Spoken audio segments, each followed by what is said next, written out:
MGL में क्या करना है ये? एक दिन बढ़िया चल रहा था, फिर अगले दिन एक पेट्रोलियम मिनिस्टर का बयान आ रहा है, उन्हें 3-4 पे बेचारों ने रेट घटाए, 15-16% की आहुति देनी पड़ गई अपने शेयर के प्राइजेस की। अब आज नुवामा ये कहता है कि नहीं भाई, ये तो शेयर ठीक है, खरीदारी कर लो आप, बढ़िया है। 1600 रुपये का टारगेट भी दे दिया। सर किसकी बात माने? आप अपने चश्मे का ही इस्तेमाल कीजिए, अपनी इंटेलिजेंस का इस्तेमाल कीजिए, बताइए किसकी बात माने? सर इंटेलिजेंस का तो पता नहीं डिम्पी जी, बट चश्मे के जो नजरिए से मैं आपको बता पाऊंगा। अ, दो चीजें, एक जो बोर्ड मेंबर ने वापस एक स्पष्टीकरण दिया है कि जो प्रॉफिट मार्जिन ये कंपनीज कमाती है 20% के आसपास, ये थोड़ी अनटेनेबल है, क्योंकि जितनी प्रॉफिट ग्रोथ 15% के आसपास रहती अगर रहेगी तो रीजनेबल होगी, and large part of their profits should be reinvested in network expansion.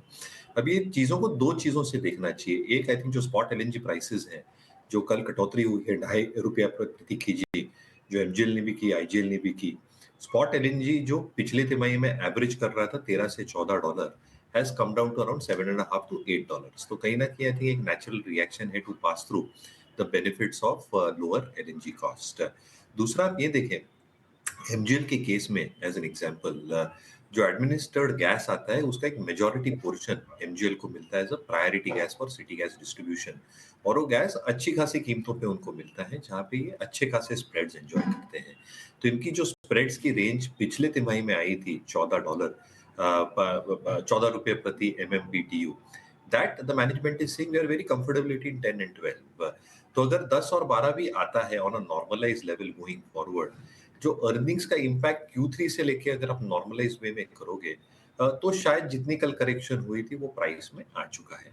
तीसरा आप ये देखें, जो एक मेजॉरिटी पोर्शन है in terms of their sales, जो वॉल्यूम्स होती है, ये सीएनजी गाड़ी के बिक्री से होती है। तो जो उन्होंने 3.6 mm SMD जो सेल्स किया था, उसमें से ऑलमोस्ट 2.6 2.7 सीएनजी से था, 0.5 was industrial and 0.5 was LNG sales. तो कहीं ना कहीं आई थिंक जो एक्सपेक्टेशन हम बांध के रख रहे हैं कि सीएनजी वॉल्यूम्स इंक्रीज होंगी, इनकी जो ज्योग्राफिकल एरियाज हैं, रायगढ़ एज एन एग्जांपल, वहाँ पे जो ये इंक्रीज कर रहे हैं, सीएनजी स्टेशन इन्होंने डाले हैं, the overall network has gone to 320।